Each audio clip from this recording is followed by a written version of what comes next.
It's the Dino Wells Show.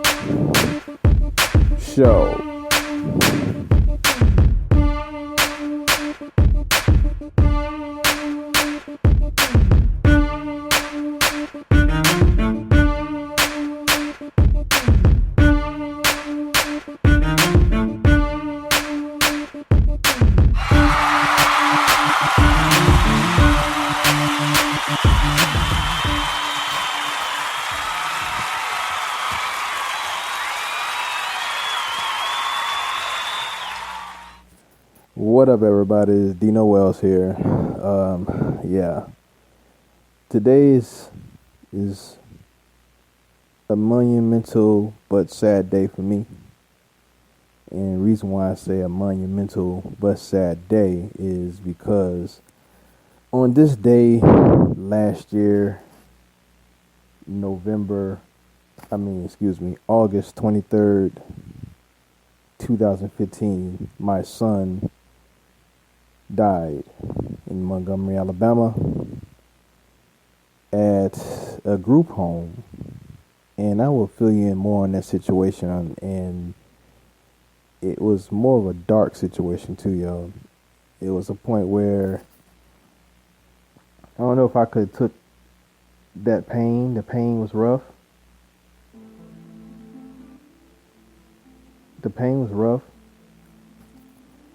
It was, I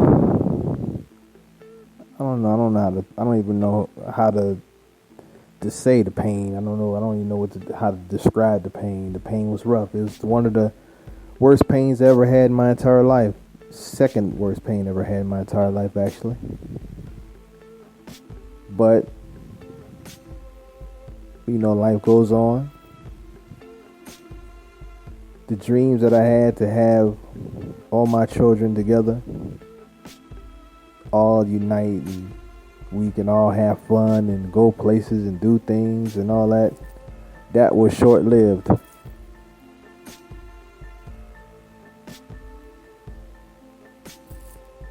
Reason why I say it was short-lived because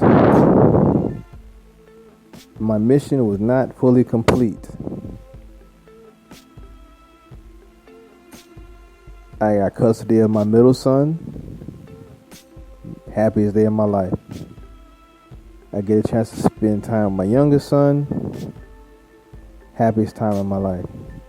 And I was rebuilding with my daughter, which I believe was more of a facade more than anything.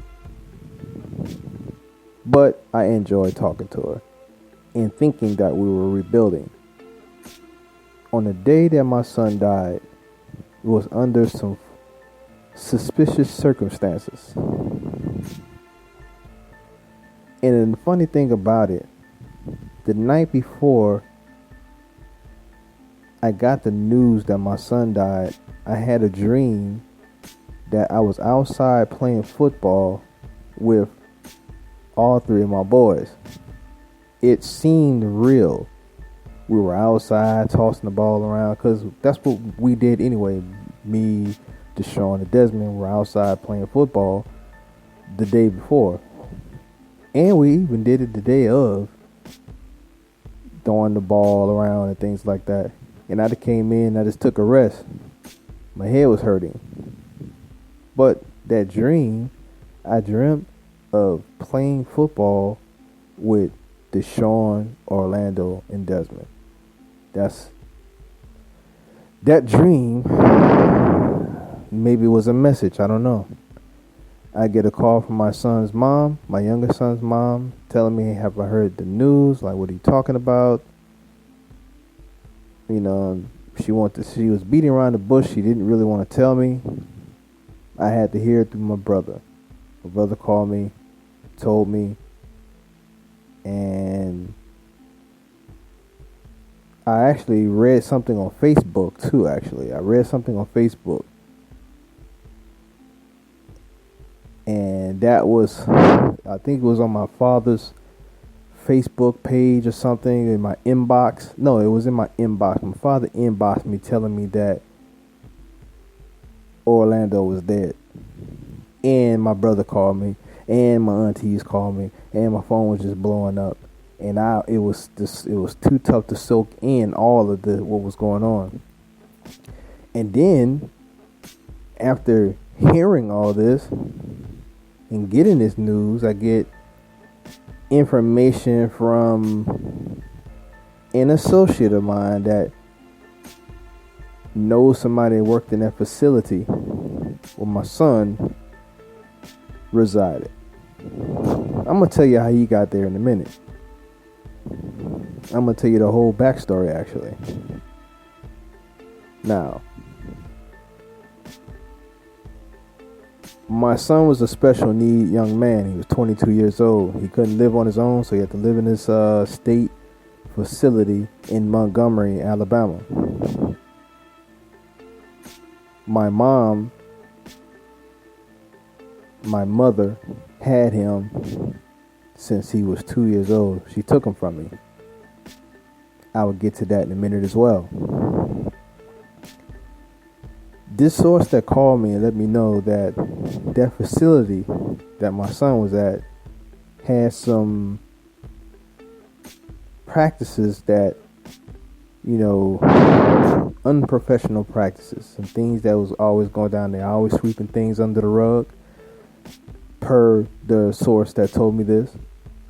The source even told me that I need to check into this big time because my son did not die of what they said his cause of death was. Now, my mom said that he had an aneurysm. Now, I got the news around 4 something that evening. My son was pronounced dead around 2 something that evening. Okay? Now, I get the call around 5 something that evening from an inside source that knows somebody that works inside that facility, saying that my son did not die or of however they saying that he died. Now, did they have an autopsy that fast to know that my son died of an aneurysm just that quick? They said he played basketball and he collapsed on the basketball court. That's what they said. Told my mom, and that's the news my mom gave me, and my mom said he had an aneurysm. I'm like, wow, that was hit me heavy. That said my son died of an aneurysm. It's hit me heavy. But then when that inside source called me and said I need to check into it more because he did not die how they say he died, I'm just sitting there like, wow. So my inside source gave me the information to the guy who works at that facility and said that my son got into an altercation with one of the workers there at the facility over something. I don't know what it was. As he got into that altercation with that gentleman, another one came up as my son was handling the staff worker, and the dude grabbed my son behind the neck, choked him, possibly breaking his neck or asphyxiating him. Now, I got that news. I was livid.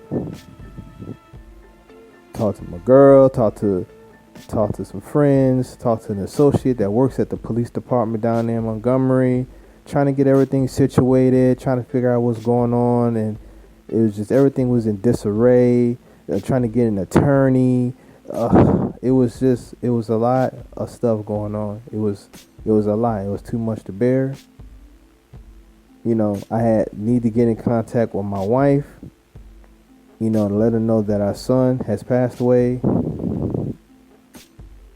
and getting a lot of negative energy from that side of the family, was, oh man, it was rough. That whole entire situation was rough. It was rough to the point where I had to contact my daughter to have a conversation with her, and my daughter is pregnant at the time, so I can get in contact with my wife to let her know. My wife, we've been separated since the 90s. I was trying to get in contact with her. So my daughter said, send her all the information that we need so she get in contact with our mom and everything, because we need to talk to her mom. Then we need to get his body, to Chicago so he can get buried in Chicago, his birthplace. But it was getting friction from my mom, getting friction up north. It was just a lot of mishaps. And I'm trying to get to the bottom of what was told to me about my son's death. Trying to get a lawyer involved. Trying to get this lawyer, to at least look into this case where we can see if we can figure out if there's any wrongdoing to my son's death. But I was getting the tug of war game. I was getting the phone tag game. I was getting until my police officer friend who I went to high school with worked at Montgomery. I think he's one of the high ranking ones up there, and he looked into some things for me and came back with a quick message saying, and this is like days and days after my son passed, he said that, actually we tried to request an autopsy, and when we got the information, stated that, he said that there was no foul play. That's what my associate that I went to school with, that worked for the Montgomery, he's high ranking, and he said that there was no signs of foul play. That's what he said to me, and that was it. He said, well, Dino, there's no signs of foul play, and that was it. Click. My condolences or something, and then click, or something here to that nature. And I'm sitting there like, wow, this is deep, yo, because I don't have no closure in this situation, and I'm dealing with now his body's not being transferred to Chicago, or no, his body is not being buried in Montgomery, and his body needs to go to Chicago. His body needs to go to Chicago now. So I'm going back and forth with my wife's family. My girl, she's helped me out a lot within this. My friends have supported me through this, and this is rough. And I'm getting drama and friction from my sister and my daughter. My daughter asked her to send her all the information so she could send to her mom's. I did not know that my wife lived with Talani or hung around Talani or anything like that. Talani's my sister. The situation was crazy because I'm flooding my daughter with messages from the attorney, what we need to do to get this stuff situated, how we move this in motion. I guess my daughter is stressed out about the whole situation, and my sister calls me snapping about why am I stressing out my daughter, my child now. I'm not stressing out, I'm giving her what she asked so she can get in contact with my wife. Well, these said blah blah, she went off on me she went on a tangent. And I'm sitting there like, really? You gonna get off on me talking about I'm snapping on my daughter or overloading my daughter with information when she asked for this, so she can give this to my wife. And then she was like, blah blah blah, you should be ashamed of yourself. Just went off on me, yo. And then saying that, I don't know. That situation was dark, yo. It was dark. I was mad. And then she said, well, I'm stressing her out. She said that she has contact with Lisa. Well, if you had contact with my wife, then why don't you just take those messages that I sent my daughter and you relay the information to her instead of going off of me on the tangent on some bullshit?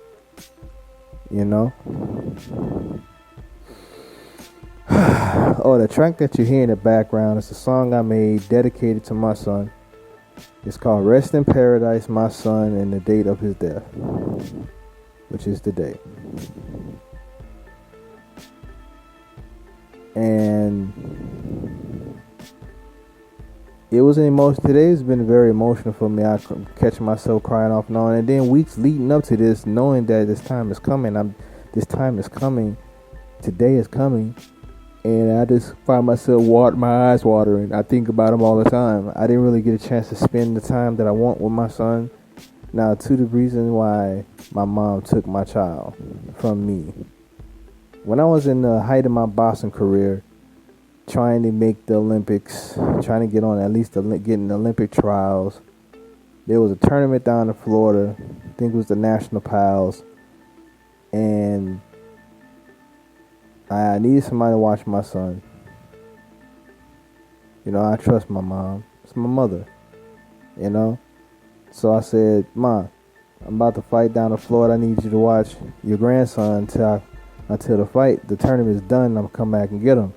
She said, "Sure, bring him down." Blah blah blah blah. Her first grandkid. So met this pastor, ride down there, and you know, my mom said, "Well, if in case, because he had a breathing apparatus that he needed because when he was born, his lungs wasn't fully developed, to that nature. His respiratory system was, you know, he needed help." The song was going on. That was called "Rest in Paradise." It's a song written by me. All right. So my mom said bring him down, so I brought him down. Well, this song's called "Honor of Pain," you know, in the honor of pain that's playing in the background. But anyway, so my mom, you know, we came down there and brought him. She said, "Well, since if I had to take him to the hospital, I need permission from you," and gave me some paperwork to sign. I didn't read it. You know, I trust my mom. Like, I filled the paperwork out. It was notarized. It was signed by me, her, and the pastor. I believe the pastor signed it because he's a witness. And, you know, we go down to the tournament. And on the night before the championship, it was the semifinals. I called my mom to let her know that I win this, then I'll stake my claim to going to the Olympic trials. And what a joke, truly.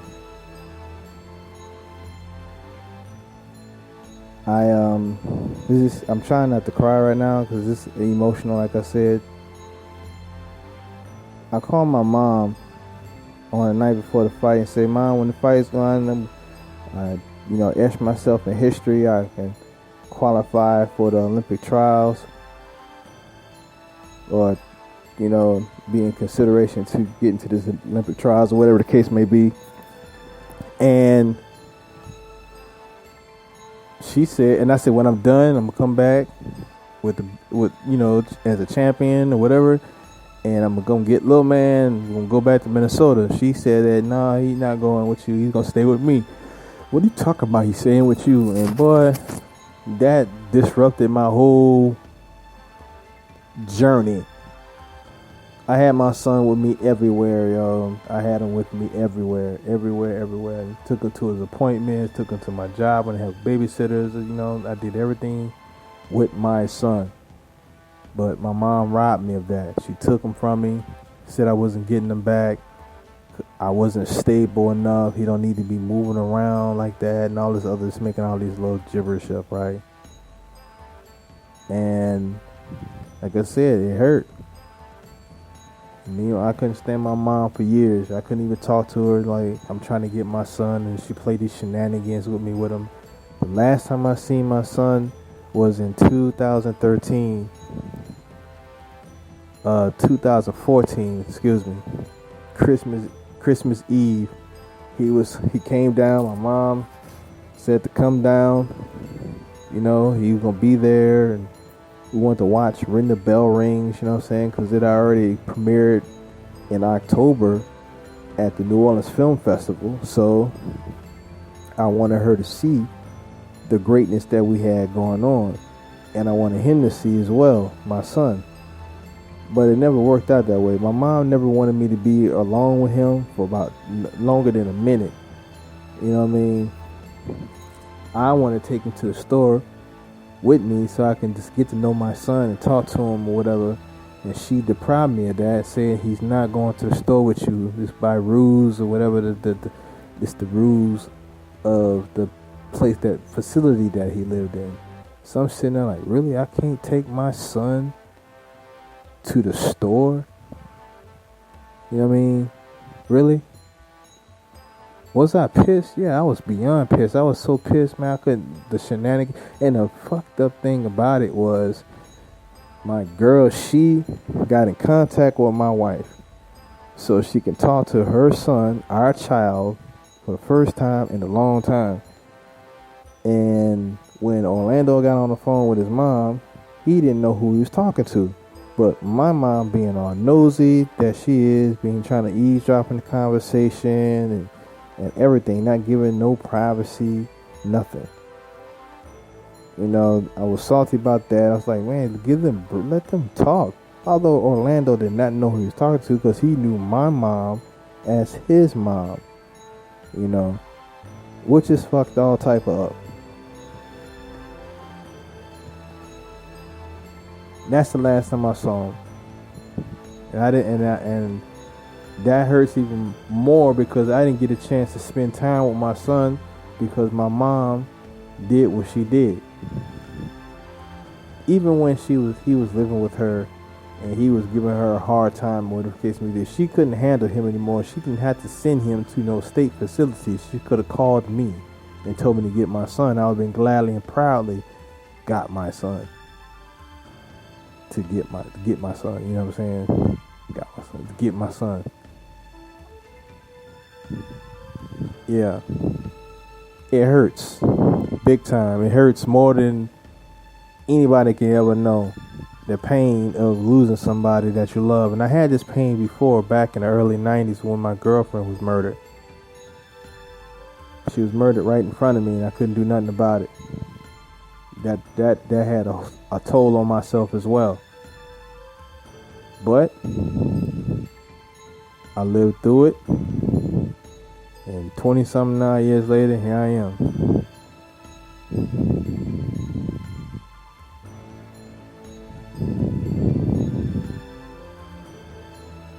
You hear this track? I made this.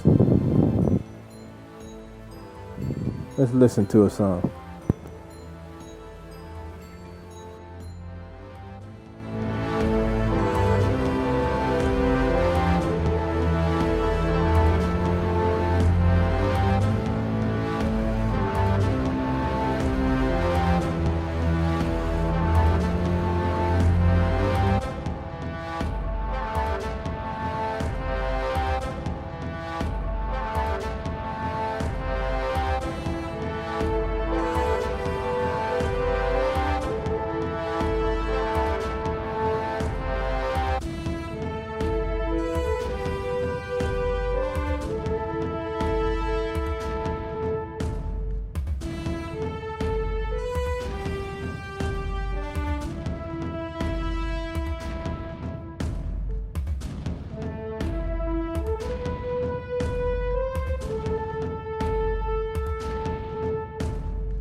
Yeah, that was Down in Honor Pain. Track made by me, Music Maker Jam, you know, Dr. Trackenstein. Well, since I'm in the mood, I'm gonna play another song. This is called Mental Vortex.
Well, like I said, you wouldn't understand the pain that I'm going through right now, and probably my family members and everything else. But I know it hit me hard because I am his father.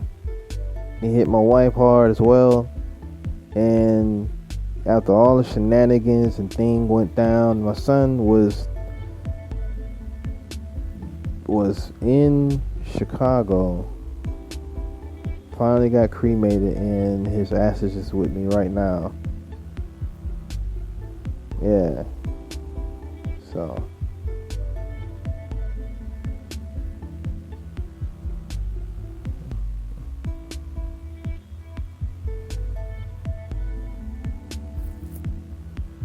Yeah.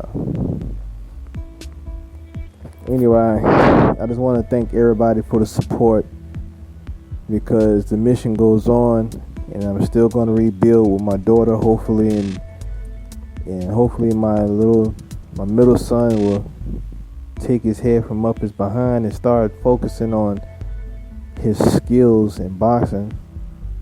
And my youngest son, a pure athlete, doesn't know what he want to do sport-wise because he's just that good.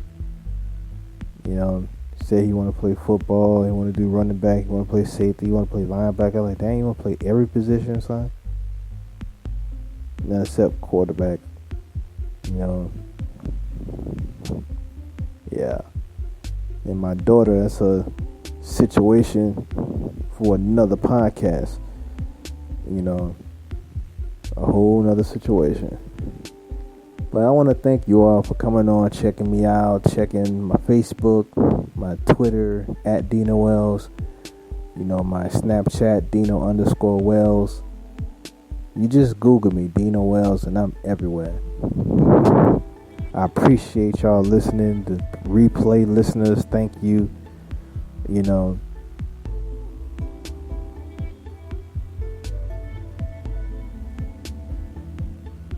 yeah, I'm just live, you know, thumping my foot, thriving to the beat.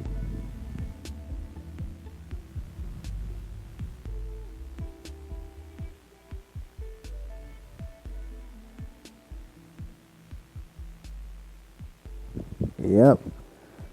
That was a good song, huh? You liked it? Did you like it? Yeah.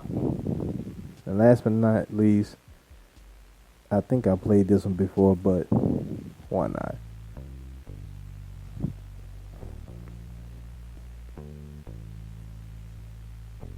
Just go to my Music Maker Jam. Go to Music Maker Jam and you'll find Dr. Trackenstein. That's me. My whole mission was to become a world champion boxer and just do what I love to do.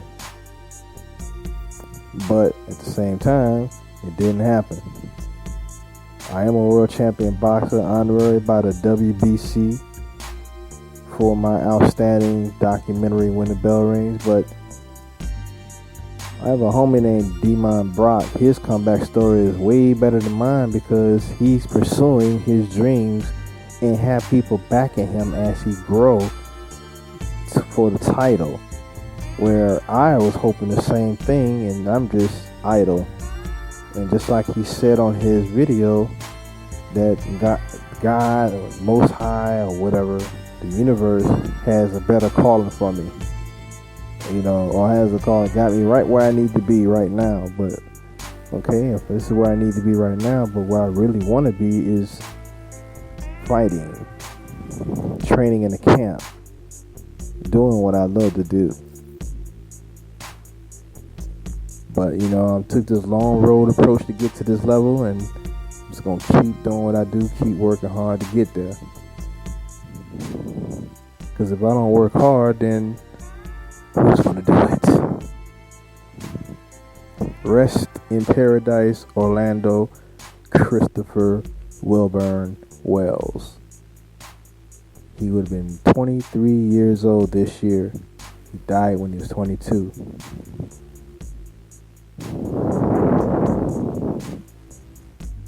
This show has helped me out to keep my mind right and keep flowing. And shout out to Latrell Tillis, my future champion boxer, his parents, Lonnie and Sarah Bartholomew, his grandma, all his friends and family that support him, and the Lethal Warrior boxing team. I want to shout out to Tater, his family, Zach, his family, all my boxing buddies.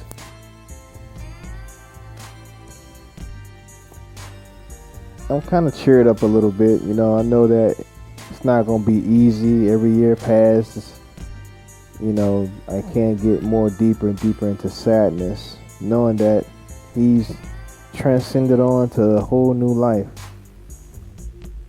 And, shedding a tear just making me miss him because I did not complete my mission. Like I said on my Facebook post, I feel like a failure, but saying that, I had a flood of inbox messages telling me that I'm not a failure, keep my head up, and, the whole, pep talk conversation, which was cool. I respect it. Thank you all for those messages. It kept me up. And then just watching goofy videos on YouTube had me laughing just to keep my mind from being sad. Being sad. So, I don't know. I'm over here playing nice, soothing music. And the title of this song is called Sweet Wussy Saturday. Which is dedicated for the Plies videos when he always do it on Saturdays with his little goofy stories. He's funny. But it is what it is.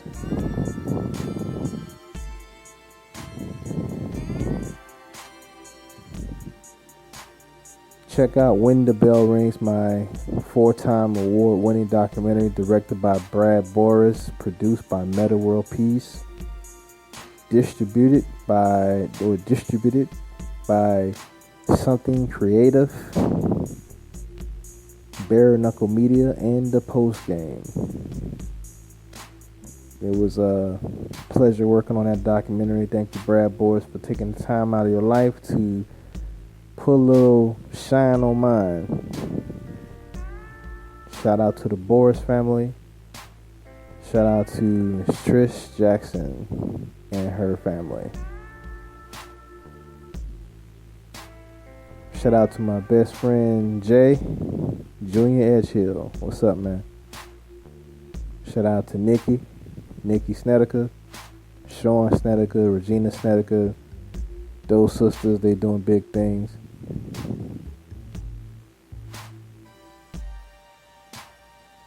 I want to shout out to Butch Elliott, Henry Wade, Bob Edwards, the Weaver brothers, triplets, Mike Weaver, Montel Griffin, Antonio Tarver. I feel you, man. I feel your pain. I'm going through it right now, man. Demon Brock, I gotta give a shout out to him.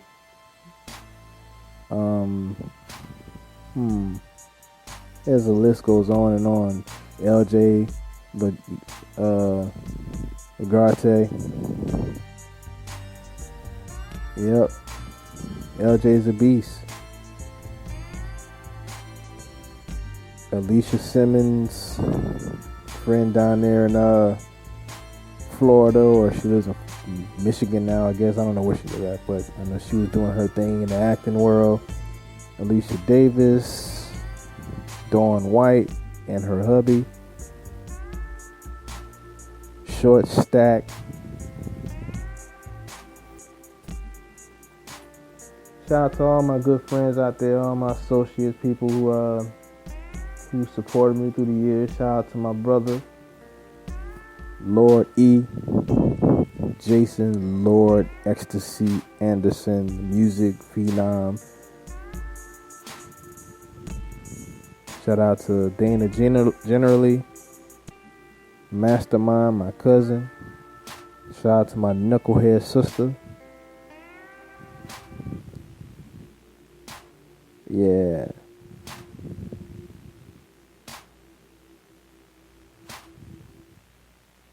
And that was Sweet Pussy Saturday. Made by me. Go to Music Maker Jam, you'll see. Check it out. All my music is there. I'm going to go do Rest in Paradise one more time before I take us out of here. Had that play in the background while I'm still giving these shouts out. Well, shout out to Beauty, Bubble, Moon,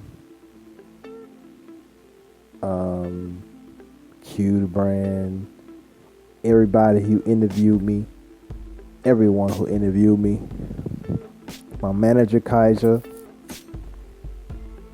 she's doing great things. Rebellious Boxing, Rebellious Boxing is doing big things as well. We're gonna do some big things in California, Australia, and do some things around this country and bring some loyalty back in boxing, bring some goodness back in boxing. That's what we're trying to do, you know what I mean?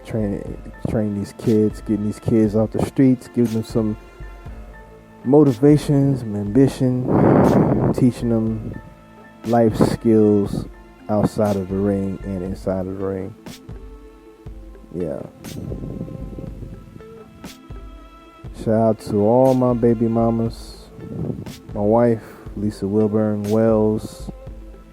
She's about to get a divorce soon, so she's gonna lose that Wells. She'll be somebody else. Felicia Scrub, Denise Osborne. Shout out to you all. Y'all had y'all point in my life at some point, Shout out to Kiki Richardson, Playing Devil's Advocate crew, Shan, Angel, yeah. Anybody I forget any shout outs? It's not intentional, y'all. I got so many associates that I want to shout out, like Bing Kane, Mike Kane, Miss Mary. I can't remember. Miss Mary Young. That's her name. Mary Young. Miss Mary Young.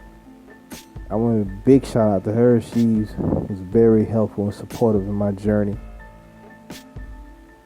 Yeah.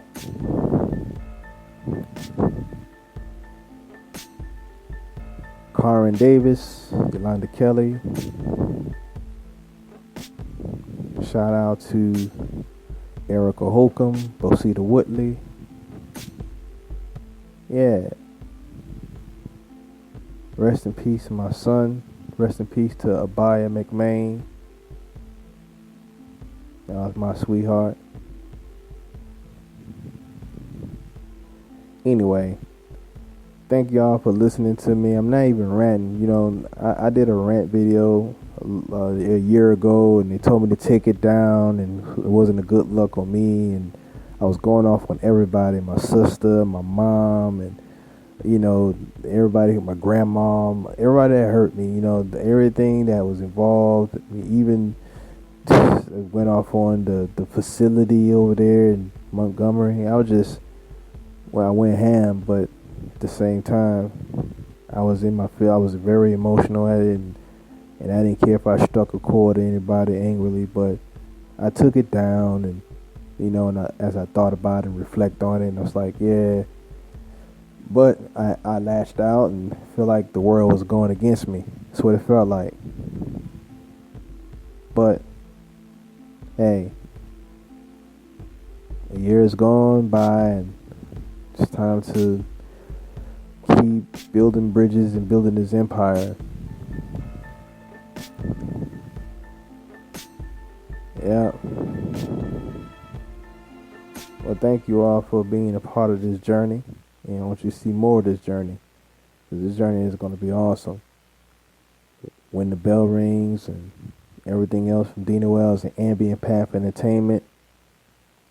Check out Ambient Path Entertainment. It's coming soon. Much love to y'all.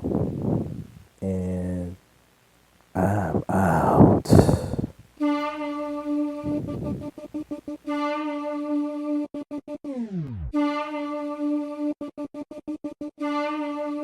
It's the Dino Wells Show. Goodbye.